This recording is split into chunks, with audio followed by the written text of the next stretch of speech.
Ano naman ang mainit na balita mula sa mundo ng politika. Isang mainit na balita ang yumanig sa mundo ng politika ngayong araw matapos bumaliktad si Senate President Francis Cheese Escudero laban sa liderato ni House Speaker Martin Tambalos Los Romualdez. Ayon sa mga ulat, isinapubliko na Escudero ang umano'y mga katiwalian at kabalbalan ng kampo ni Romualdez sa loob mismo ng mahabang kapulungan.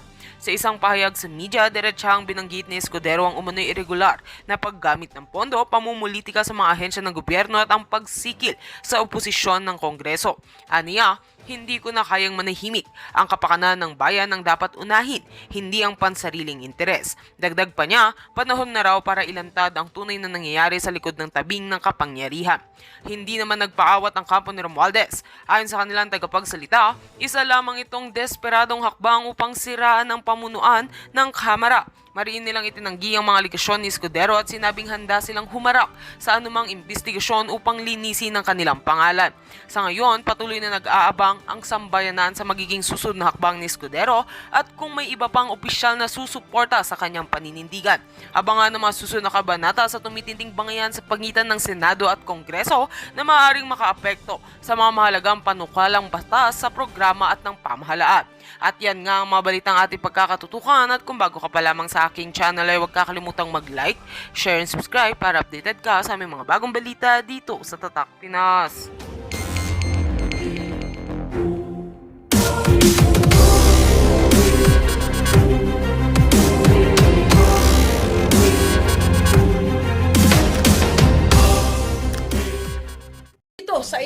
Dito sa consulate.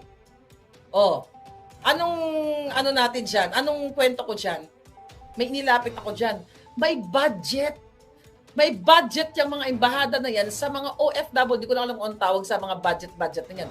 Pero alam na alam ko yan kasi dito sa Los Angeles, may inilapit ako. Di ba? Alam nyo yun na minaltrato siya and everything dito sa kanyang jowa. Nagka-problema, so inilapit natin. That was Duterte time. I think nakakuha siya ng, kung din ako nagkakamali ang binigay sa kanya ng ahensya dahil distressed siya no? Distressed and displaced. Okay? $2,500 US. Di ba? Yan dapat i-institutionalize ni Bangag ang serbisyo sa inyo. Hindi magpunta ako, magsingot-singot muna ako para kunwari kaway-kaway ako sa OFW. Ang alpot, di ba? Kalinte. O ngayon, mga kababayan, tama ba yan? O, yan na, hindi nila alam yan. Wala pa yatang nag-report yan. I don't know kung may naglabas na yan. But ganun pa man, kung gusto ni Bangag na bigyan kayo ng mabuting serbisyo, mga kababayan, yung mga problema nyo na ilang taon na, 3 taon simula nang umupo siya. Nang iba, hindi makauwi. Ang daming problema ng OFW. Alam na alam ko yan. Yan dapat. Kung gusto niya ilapit ang serbisyo, one-stop shop. Ano sinasabi kanina doon sa sulat? One-stop shop, Eklabush. Bakit hindi lagyan ng one-stop shop bawat embahada na itong departamento na to exclusive sa, well, alam naman natin na yung embahada at konsulado para talaga lang yan sa mga Pilipino abroad na kapag may problema or mga consular services, chucho, mga dokumento, Pero dapat dun sa isang ano na yon, isang sa bawat opisina na yon, dito, lahat ng mga displaced, distressed na mga Pilipino, dito bibigyan natin ng serbisyo. Hindi pakitang gilas, tas picture-picture si Franz. 'Di ba? Yung kasi laki na ng kasi laki na ng Buddha o kasi laki na ng elepante. At yan sino yan? Si ano tawag diyan? Ozat, yung lumaki na rin ngayon na parang aparador. 'Di ba? Kalimutan ko na yung mga pangalan nila. Sino yung kasi laki na ng aparador, yung hawi girl niya? Si Honey Rose. O ikaw, tiyan mo Honey Rose. Parang 3 aparador ka na. Sa kalalaki nyo, kalalamon nyo ng pera. Ilapit ang serbisyo? Pipicturean lang yan ni Franz at saka ni Gerard Barria. Picturean lang yan. Ay, boss, kung ganito, ganyan ka. Tas ilagay, i-post, ayan, ang Bangag na presidente ay inilapit ang serbisyo sa mga OFW. Kung tanga ka, maniniwala ka. Pero hindi mo alam na ang serbisyo sa mga OFW ay pwedeng ilapit through sa opisina ng mga embahada. Hindi na kailangan mag-ikot-ikot pa ang baliw yung presidente, yung mga assistant niya. Ang size nila, 4 na equivalent ng mga aparador. Tapos ang itsura parang mga giatay, mga linte, nami sila tagapangluoko ng ilang mga giti, marami anuhon. Anyway, mga kababayan. Di ba? Ano sinasabi palangga? So, dapat nandoon lang may, tama ba may nabasa ko daw? May nabasa ko dyan kanina, welfare desk. I think that's the right word, no? Welfare desk. Yun na, parang departamento. Yun lang ang term ko. Di ba mayroon doon nakaharang doon? Hindi yung papasok ka sa embahada, yes, bigaon, magganon-ganon. Dapat bulldog, yes, Minda Diaz, ang galing mo talaga. Si bulldog yun eh. Di ba? Aparador na ngayon siya, 4 na equivalent ng aparador. So ngayon, dapat may desk doon na kapag may problema, alam mo naman, OFW natin, ang dami iba't ibang klaseng larawan ng problema. Ano ba naman, yes ma'am? O, ano po problema? Ano pong maitutulong natin? O, ito po, ayan, tulong, ganon. Hindi yung ngayon, schedule. Ayan, no, mga kababayan, yung kapapasok lang, ayan. Schedule ang mga linti. Diba? Gagasusin na naman ang pera ng bayan. So yan, pinapakita natin yan sa inyo kung gaano kapalpak ang gobyernong bangag dahil ito ay gagamitin na naman kayo. Gagamitin kayo, mga OFW, mag-ikot-ikot ang mga karaban ng mga ihodipunggol na nami sila pang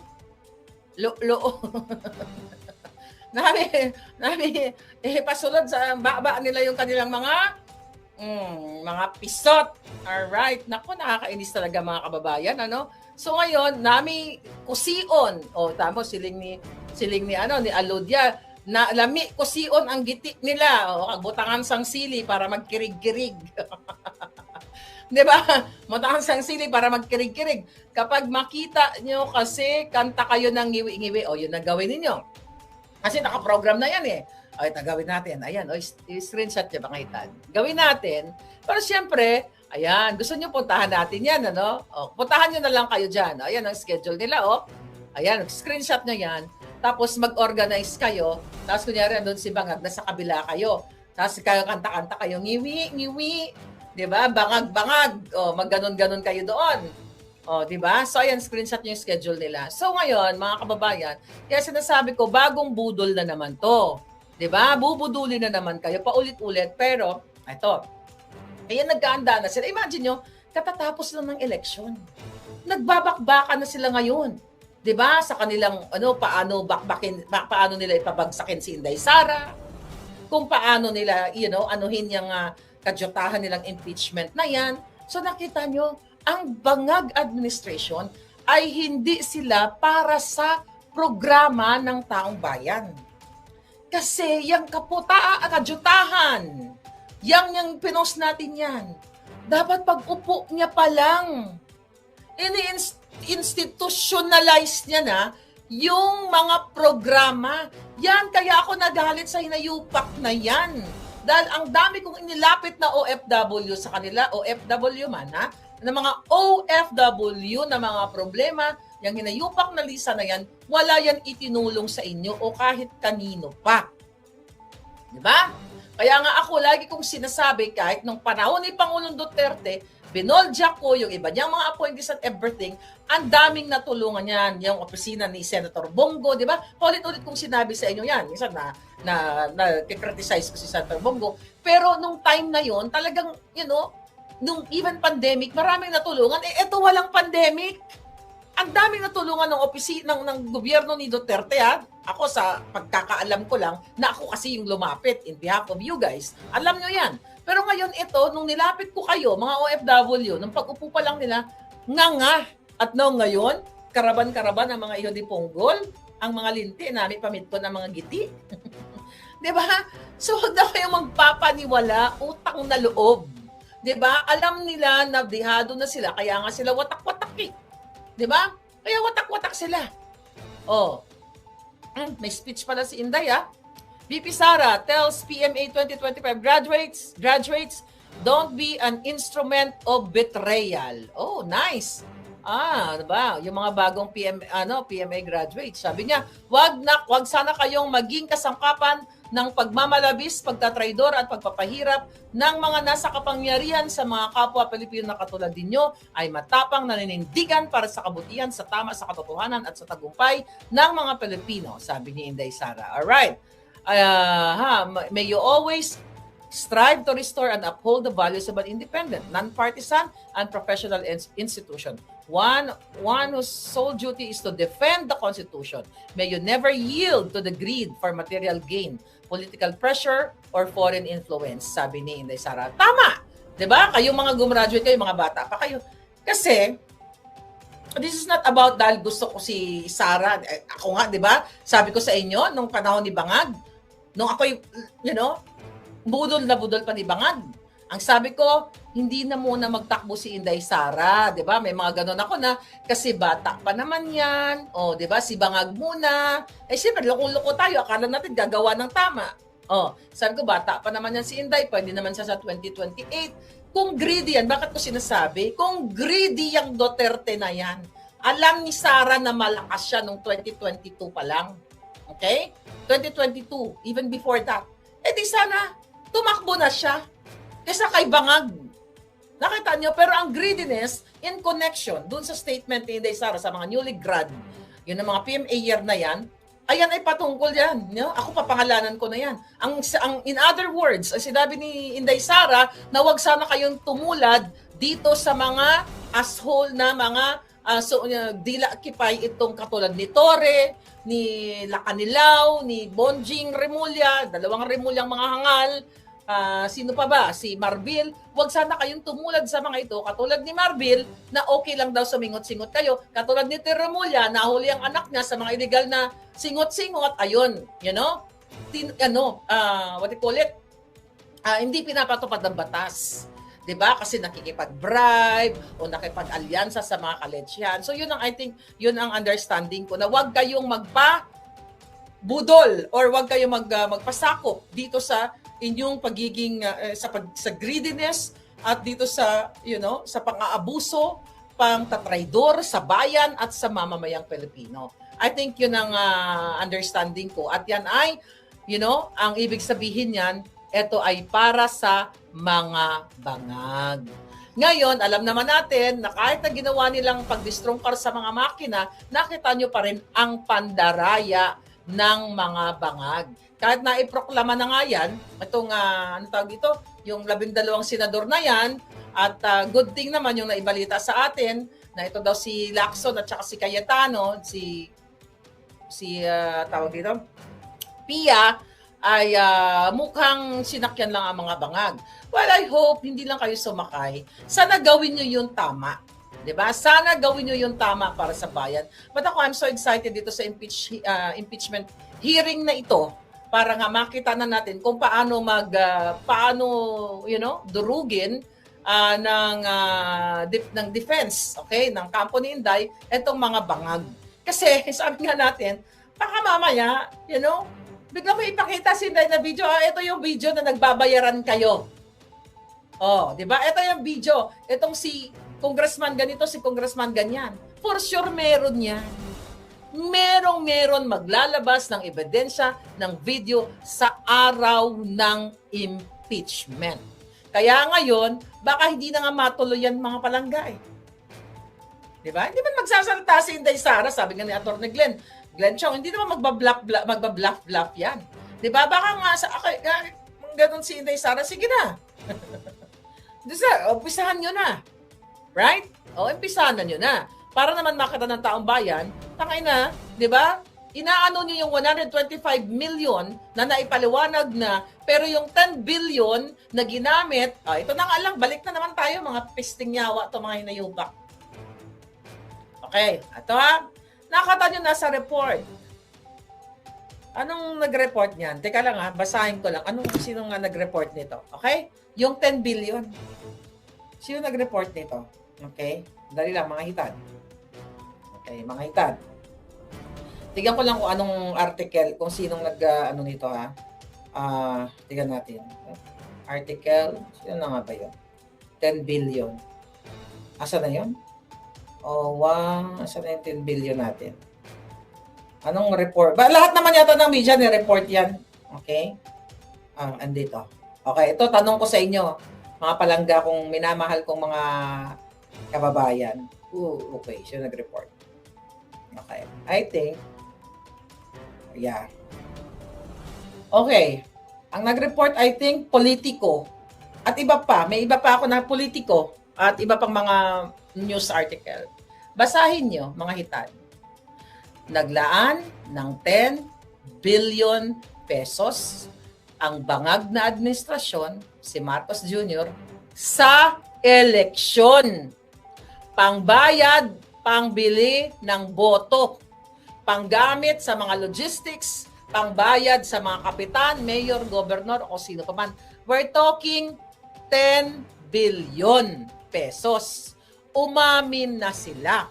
Now, i-impeach nila si Inday Sara sa halagang 125 million na never nila napatunayan na ito ay kinanilunok ng opisina ni Inday Sara. Putang ina. You do the math. Mga linti. Okay? 10 billion. May nagsabi 20 billion. You talk about 10 billion na lang. Sige nga, pinagtutulungan nila si Sara. Kahit ito ha, kahit ayaw nyo kay Sara Duterte. Oy, kayo dyan, kahit elementary kayo dyan, high school graduate, whatever. Okay? Kahit kayo nakapag-aral. Basta nakakaintindi kayo. Kahit marunong kayo magbilang ng kahit 1 to 100 lang. Diba? Kahit no read, no write kayo, pero marunong kayo bumilang. 125 million, okay, pesos. Nag-alyansa sila para sabihin sa inyo, si Sara Duterte ay ganito, naglustay, Si Sara Duterte, ganyan. Grabe, 125 million. Waka ng ina. Ngayon, yung 10 billion ngayon, andyan na sa dyaryo yan, hindi yan galing sa ako na, sa akin na. 10 billion pesos. Wala pa nga sa ilang porsyento yan, kung hirap magbilang. Kahit na nga 1 billion compared to 125 million. Nakita niyo? Tapos ngayon, anuhin niyo si Sara. Yung mga dilawan, kumakampi na ngayon sa, magkakampi na nga sila sa mga pulawan. Sige, ito si Dilima, yung nagkikipaglaban daw sa human rights. Ibalik na nga sa kulungan yan si Dilima para makayup-yup na ng boto. Visit, payup-yupan na ng boto dahil sa kulungan. Kay favorite man niyang gawin yan. Giatay. Ano? Sara, 125 million o 10 billion na ginastos dito sa 3 months lang, ha? Ginastos doon sa kanilang pangangampanya na nag-away-away sila ngayon. Okay, sabi ni Eliezer, wala pa yung 150 millions bawat congressman. Sohol ni Tamba na hindi naman niya sariling pera. Ayun na nga. Kaya nga ako yung nang sumigaw eh. Yan si Dilima nakipag-alyansa. Pabalikin na yan. Hindi pa ba nadadampot yan? Pabalikin doon sa Bilibid para makapag-yup-yup ng boto doon yung katulad ni Tony, ni Jonel ba? Ni Dayan. Gihatay. Tapos ngayon, asan yung human rights chucho ni Dilima?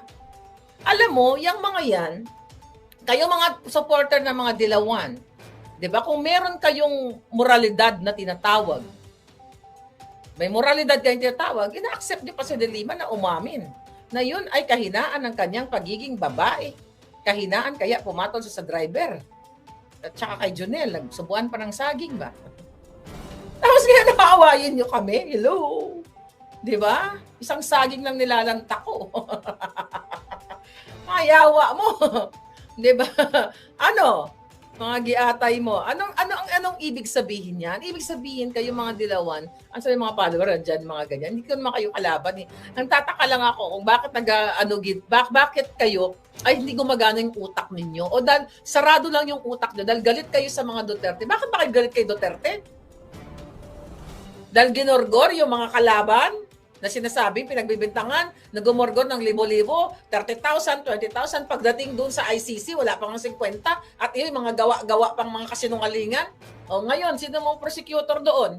Ang prosecutor gusto rin mag-yup-yup ng... Di ba? Si Karim, yung pinag-usapan natin, yung prosecutor. Bigaon din, naaharap sa kaso. Putang ina, wala nang kredibilidad. Alam mo, minsan sabi ko nga, takin ng mundo to. Lahat na lang. ICC, walang kredibilidad. Ang bangag na administrasyon, adictos, walang kredibilidad. Saan na tayo pupunta? Saan tayo pupulutin? You know what I mean? 5 ka-round daw si Dilima, sabi ni Coach Kane 23. Mga maniakol daw, sabi ni Palanga Ferman Braga. No, ang punto de vista natin dito mga kababayan, sabi ko nga, itong si Dilima, itong si Leni Robredo, tama nga Ako ayoko nang anuin si Leni Robredo. Tapos na ako sa kanya eh. Kasi mali ako. Nung binoboljak natin si Leni, ang mga dilawan, dahil bakit ko sila binoljak? Because yung kay Marcos, dahil sinasabi nila, magnanakaw, ganito, ganyan, ganyan. Kaya tayo nagalit, mga Marcos supporter tayo noon. Pero ngayon, na umayon na tayo sa mga dilawan, tama kayo. Tama kayo ng Marcos magnanakaw, ganito, ganyan, ganyan. Ay, may mga hido di puta, nagkampi na doon sa mga binura-mura nila. Nagkampi na sila doon kay Marcos. Kasi nakinabang ang mga linte, o di ba? So, ibig sabihin, wala po yung paninindigan. Ibig sabihin, sila ay para kung saan sila konbinyente, kung saan sila makakakuha ng power, ng pabor, ng pera, ng budget. They are not for you. Dapat nga magkakampi, ulit-ulit ko, dapat nga magkakampi na tayo eh. Diba? Dahil isa na ang layunin natin dito eh. Pabagsakin ang mga magnanakaw na mga bangag na addictus benedictus. Ano naman kami naman na nagising na, nagbaliktad naman kayo. O di mga linti. Diba? O, ngayon sa dayaan, ayaw nyo magsalita. Saan ba kayo? Sa impyerno kayo pupulutin. Ayaw nyo tugisin si De Lima na umamin na nagbiga-biga sa kanyang driver. At hindi lang yun, okay lang kung single yung driver eh. Kaso may asawa. Tapos DOJ, dating DOJ, nagpapatupad ng batas. Pero ang batas na hindi ka dapat makiapid sa isang tao na may asawa at may pamilya na. I'm not being perfect here, darling. You know, ito lang yung kay De Lima lang. Kasi we're talking De Lima eh. At pa si De Lima, kalooy man si De Lima. Kulong na nga doon sa Bilibid para makakuha na ng boto doon na bago. Ngayon si Bangag, uutuin yung mga OFW. Alam ko naman di kayo mauuto. Mag-ikot-ikot. Di ba? Tama ba ako? Mali? Sige nga. Kung gusto nyo tulungan ang OFW, ilagay nyo ang serbisyo sa loob ng embahada. Hindi yung pupunta doon, magparty-party, magbiga-biga. Frailties of De Lima, sabi ni Ferman Braga. Di ba? Mali ba si Maharlika dito? Ano ba pinaglalaban ko dito? Duterte supporter lang? Hindi. Lahat ng Pilipino. Ako gusto ko lang i-shout out yung aking kaibigan. Dalawa. Ito si Daniel Long. Shout out na kita. Ang message ba naman to si Daniel Long sa akin? Sabi niya, Miss Maharlika, galit kasi siguro hindi ako nakasagot ng text. Galit ka ba kung bakit ko binoto daw niya si Bam Aquino? Sabi ko, no darling. Sabi ko na ganun, it's your freedom. Kung magkaibigan tayo, kahit sinong botohin mo, I'm not here para awayin kita dahil magkaibigan. It's your freedom. You know, kasi hindi ako nagpipersonal ng tao. Kung yan ang pakiramdam mo, kahit para sa akin mali, edi go ka dyan. At sabi ko, our friends will remain. Pati si Joe Smith, nag-text din kasi, itong mga kaibigan ko, nakakatawa din kasi itong mga to eh. Alam naman nila, bisi-bisiyan din. Pag hindi ako nakasagot, akala galit ako. Sabi sa akin, Mahalika, nagalit ka ba sa akin? Kasi binoto ko si Amy kasi yung choice ko. Ganon. Oo, galit ako sa'yo, pero joke lang. Sabi ko, no. Sabi ko na ganon, bakit ako magagalit? Unless na atakihin mo ko. Right? Iba, magkaibigan man tayo. Actually, yung mga kaibigan ko ng college, sa kausap ko, inaway nila ako. Alam mo, mayroon kaming history na inaaway nila ako sa inaaway nila ako sa group chat. May mga ganun ba kayo? Inaway ako ng mga classmate ko nung college. Dahil nga, yun, bangag-bangag ako. Inaway ako. Ano mga sinasabi. The other day, nag-group chat na naman kami, video. Sabi ko, ikaw, putang ina. Ganun kasi, ganito kayo mag-usap ha. Ito mga friends, ay, jutang jinin na ka. As in, hindi juta. Talagang word. Ikaw, jutang jinin na ka, inaway mo ako ha. Sabi ko, nag-group chat tayo. Remember? Yung kasagsagan ng ganito, ng ABS-CBN. Kasi yung friend ko nag-report sa, hindi naman siya nag-empleyado ng ABS-CBN. Makeup artist siya. Sabi niya sa akin, kasi walang hiya ka eh. Sabi niya, grabe ka naman kasi, gano'n. At sabi ko, hindi nag-left the group ako. Buisit kayo, pinagkaisahan niyo ako dahil bangag supporter ako. As in, gano'n kami mag-usap. Kasi isa naman, ang kaibigan ko, Lenny siya. Sabi ko, ikaw, isa ka pa. Sabi ko ng gano'n. Pinagtulungan niyo akong 3. 4 kami nag-uusap. Pinagtulungan niyo akong 3 dahil bangag ako. Ngayon magkakampi na tayo. Pero itong Lenny supporter, okay, na friend ko, Lai, shout out sa'yo. Nag-message talaga siya sa akin.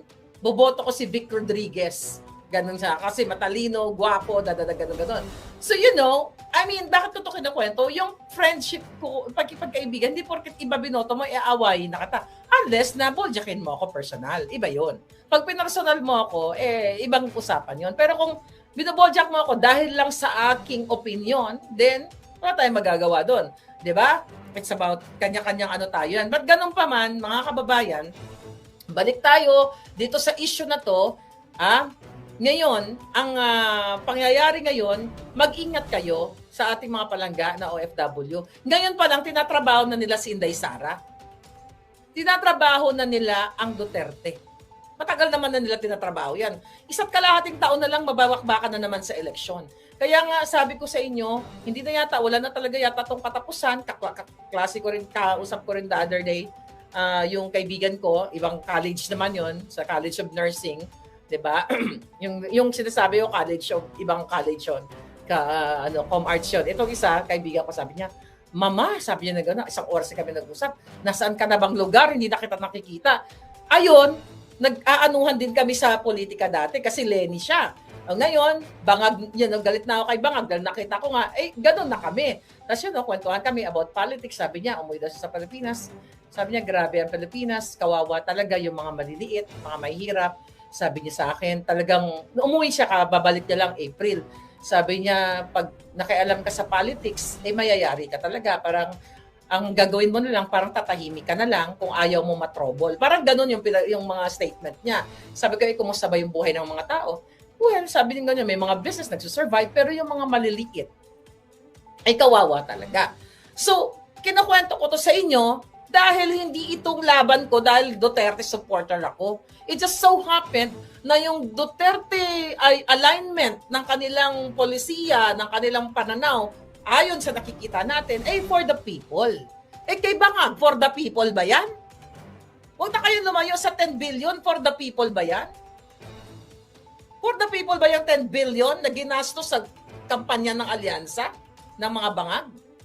Tapos pagdating sa healthcare nyo, wala. Yan pa rin ang problema ninyo dyan sa Pilipinas. Dapat ilang ambulansya ang mailalagay yan sa bawat barangay. Imagine nyo. Kasi ang dami magme-message sa akin, pag may inatake sa barangay, walang pambayad sa ambulansya. Magkano ambulansya? 20,000 pesos. Private yon. Na dapat ang bawat barangay, dahil ang daming na heat stroke, dahil mainit, ang iba ang klima sa atin, dapat may nakaantabay, at least man lang dalawang, o kahit isa na lang, na ambulance. Pero ano ginawa ng alyansa ng mga Bangag? 10 billion, ginasos, nagkaonsehan pa. Binayad sa mga senador, sa mga congressman, para sumulat, pumirma. 150 million, plus yung binanggit ni Inday, 1.5 each, plus 6 million, plus kung ano-ano pa. At sinabi na rin mismo ni Toby Tiangco na yung kanilang conditional release, inamin mismo, yung mga yung mga buwakan ng inang yan, kung ibinigay yan sa mga barangay ninyo, di sana hindi nakawawa yung mga Pilipino na kapag may inatake sa puso, may nasugatan, may nadapa na matanda, brum brum brum, diretso kagad sa ospital. Pagdating sa ospital, may brum brum brum, pagdating doon, walang pera si Lola, may pera ka ba, may pang down ka ba, hindi ka tatanggapin. Kailangan magpakita mo na kayo. You know what I mean? Sabi nga ng kaibigan ko, wala na yata ang pag-asa Pilipinas. Nakakalungkot. Sabi ko, I think meron pa, may konting hope pa ako. Okay? I think may konting hope pa ako. Kasi nasa mga kamay nyo talaga yun eh. Di ba? Hindi ako nagpaglaban dito dahil Sara Duterte or whatever. Lahat binabolja ko, alam nyo yan. Kaya nga ako, hindi nagpapasakop sa mga politiko. Hindi ako nagpapasakop sa kanila kasi anytime pwede ko silang boljakin. You know what I mean? Kasi kapag tumanggap ka ng bayad sa politiko o kung anong pabor, sasakalin ka sa liig mo. 'Di ba? Ano sabi ko sa inyo nun? Pag si Bangag ay may ginawang katarantaduhan, ako ang unang boboljak sa kanya. I walk the talk. Kaya ngayon, gusto akong pagurbur. Gusto akong papatay, kung anong mga panghaharas. Pero sabi ko nga sa kaibigan ko, you know what? Ito sabi pala nila, hoy, sabi ng friend ko, tangay na ka, gano'n. Jutang ginin na ka, anuhin na lang natin, jutang ginin na ka, Claire, sabi ng gano'n. Punyeta, sabi niya, lumalabas ka sa group chat, yung mga kasama daw niya, iba mga kasi makeup artist, no? Sabi niya, pinag-uusapan namin yung tungkol sa opinion mo, ganito, ganyan. Tapos sinasabi niya, kaklase ko yan. Talagang bruha na yan nung bata pa lang, ganyan. Sabi niya sa akin, jutang ginin na ka, hindi ko kalain na. Sa ganitong edad, yan ang laban na tinahak mo. Sabi ko, hindi ko nga rin alam eh. No turning back. Sabi ko, eto na to. Sabi nila basta mag-ingat ka lang, dahil ang kalaban mo mga demonyo. Pero totoo yun. Hindi na ako pwede makabalik sa buhay ko na, na gusto ko lang simpleng buhay. Well, I still have a simple life. Pero iba yung laban natin eh. Kumbaga, kung sinasabi ni Attorney Glenn Chong na siya ay tinalaga para ng Diyos, para lumaban dito sa Pandaray sa election, I think, ayoko naman magbigay ng ng title sa sarili ko, but it's up to you. Hindi na ako makabalik kahit gustuhin ko man. Hindi na. Pero wala nang atrasan to. Kailangan nating labanan ang mga bangag. Dahil nakita ninyo sa kabila ng suporta ko sa kanila, suporta natin sa kanila na ni piso, wala tayong binigay sa kanila. By the way, naalala ko pa, yung kaibigan ko, Joy, shoutout sa'yo. Sabi niya sa akin, bakla, sabi niya sa akin, ikaw talaga, sabi niya ganun sa akin. Nalala, umuwi kasi ako, di ba, sa Pilipinas, binigyan mo ako ng M&M, ang sabi